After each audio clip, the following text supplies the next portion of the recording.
I'm Raul Lowry Contreras. Welcome. This is the Contreras Report International Edition. We're going to talk about something special today, something that happened back in 1992. I think it's a true statement to say that half the world's population has been born since that date. So many people don't know about what we're going to talk about. But interestingly, at the time, nobody knew what was going on. But thanks to the internet, we know of massacres that we might not have heard of 5, 10, 20 years ago. Here are some examples. November 2017, gunmen entered Egypt's Rada Sufi Mosque and machine-gunned over 300 worshippers, including 128 women and 27 children. So reported CNN. According to the Wall Street Journal, the same year, in 2017, 358 men, women, and children were killed in Chutpin, a Myanmar village, by Myanmar government troops. In 2017, that the Myanmar soldiers were loyal to the country's Prime Minister Aung San Suu Kyi, a Nobel Peace Prize awardee we all supported. And those troops killed more than 400 Rohingya Muslims, a minority group in the country. The internet leads us to these mass murders almost instantaneously. That wasn't the case a quarter century ago. On the night of February 26, 1992, Armenian troops, supported by remnants of the old Soviet 366th Motorized Infantry Regiment, attacked the Azerbaijani mountain town of Khojaly in Azerbaijan's Karabakh region. The 3,000 people of this completely besieged town were defended by a handful of police and volunteer teenage students. Rockets and artillery shells bombarded the town every night. These nightly barrages had occurred for the 5 months since Armenian forces had cut roads to the rest of Azerbaijan. No vehicles could enter or leave Khojaly. Supplies were helicoptered in, people helicoptered out. The flights ended on the 14th of February. Food was scarce. The bombardment drove Khojaly residents into basement shelters every night. When it ended, Armenian soldiers attacked that night, February 26th. Defenders knew they couldn't hold out against tanks, so they told all civilians to flee Khojaly eastward to safety towards Azerbaijani city of Agdam. From their Gargar River takeoff point, groups of men, women, and children started walking downhill through snow-covered hills in freezing temperatures. With only the clothes they wore, they tripped and stumbled towards safety through the night. Their elderly slowed everyone down, of course. Armenia claims to this day that the people of Khojaly were warned by the Armenians to evacuate through a, quote, safe corridor down the mountains. They say they promised safe passage. Between midnight and dawn, the 26th of February, 613 Azerbaijani men, women, and children of all ages were slaughtered by machine guns, rifles, knives, and bayonets in that, quote, safe corridor. The attack killed 106 women, 63 children, and 70 elderly people. Some 487 people, including 76 children, were critically wounded, while 150 of the 1,275 Azerbaijanis whom the Armenians captured during the massacre remain missing to this date in 2021. 8 families were completely wiped out. 130 children lost their fathers, and some 25 children became orphans in the massacre. Both parents were killed.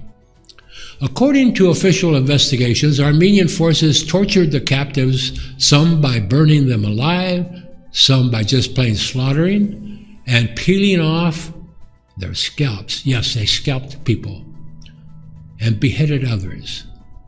On some, they cut off ears, noses, and/or sexual organs. And others, they removed the eyes for some reason. All this alongside mass killings.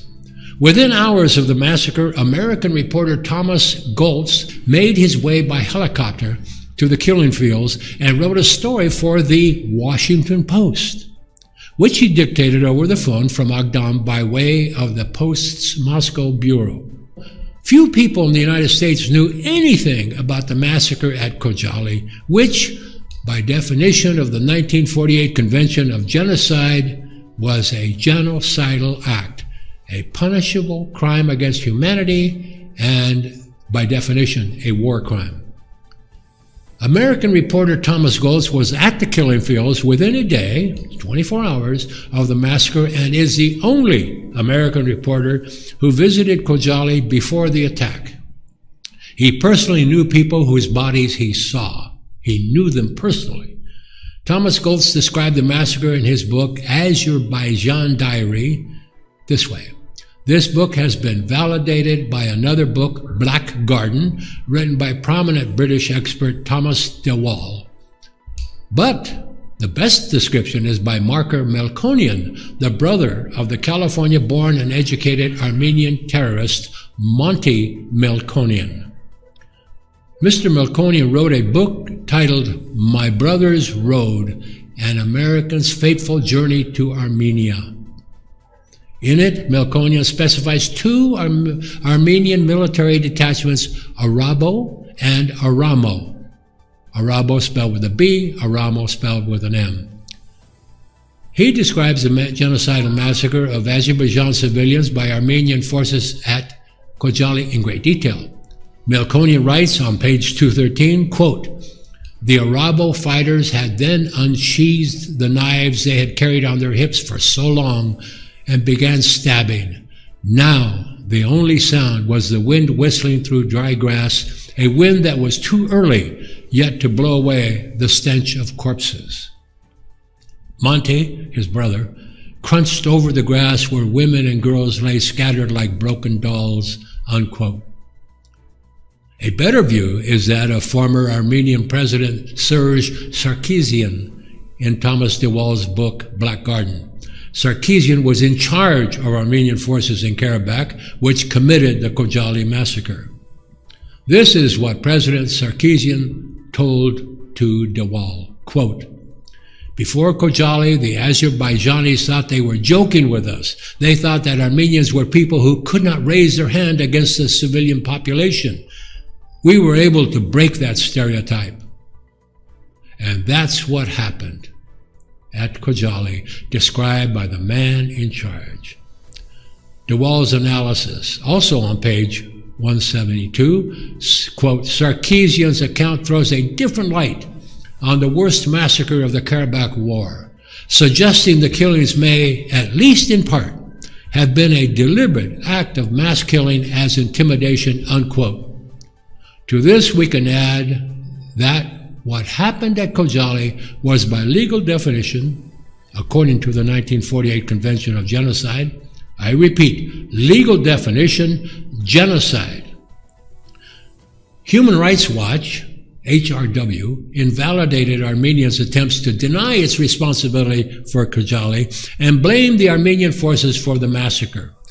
Its report said, quote, "We place direct responsibility for the civilian deaths with Karabakh Armenian forces.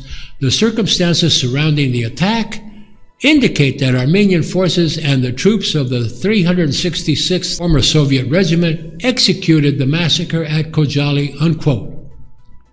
No one, I repeat, no one has ever been punished for the mass murder of Azerbaijanis on the night of February 26, 1992.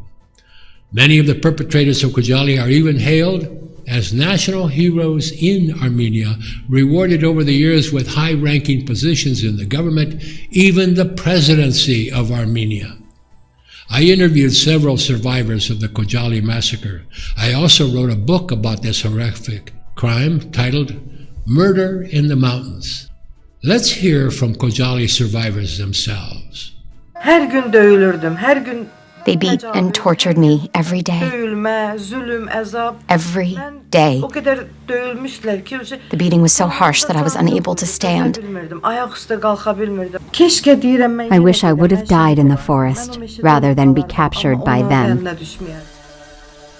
Bir gecəydi, bir kolun dibinə qısıldıq. Odun yox, ocaq yox, şipişka yoxdur ki, necə bir ocaq qalır, bir uşaqları qızdırasan. Baxdım, gördüm ki, mən də ortancıl uşağım, qızım.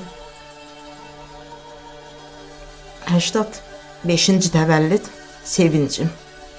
Gördüm ki, nüje o da donur. O da donur. Onu aldım qucağıma, nə qədərim xeyri yox. Bağrıma bastım ki, onu qızdıram. Gördüm, yox, uşaq öyle donur. Gözümün qabağında hesabdakı o uşaq mənim gözümün qabağında dondu, qaldı.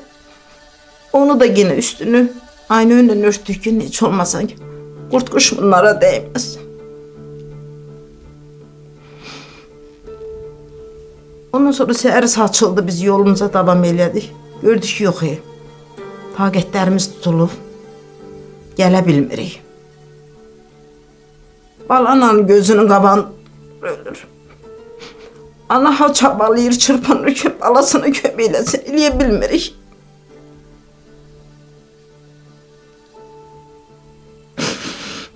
Gözümün qabağı 10 gün biz meşədə qaldıq. 10 gün. Aç, sus, çılpaq. Bacım balaları, 2 də mənimki, yenə də. Balaca son 5'im, bir də böyüyüm. O dediyim 81-ci təvəllüd böyük oğlum. Bir də 86-cı təvəllüd balaca oğlum. Onlar həmən günü hesab ilə dondular. İndi bugünkü gündə sən 3 övlad itirəsən. Onların bir nişanələri yox. Bir ziyarətləri yox. Fevralın il dönümləri gələndə mən gedib o da abidələrlə təsəllim alırım. Sizin kimi də bax belə çəkilişlər gələndə bax təsəllim ondan alırım ben qadın. On the night of February 26, 1992, a horrendous war crime and a crime against humanity occurred in Khojaly, Azerbaijan, in which over 600 men, women, and children were brutally killed. Hundreds are still missing. Thanks to the internet, America knows it now. I want to thank you for being there, and I want you to remember February 26, 1992, when it's February 26 here. Keep listening, keep watching, and we'll bring you up to date on all the new stuff that's on the International Edition as fast as we can get it to you. Thank you for being there.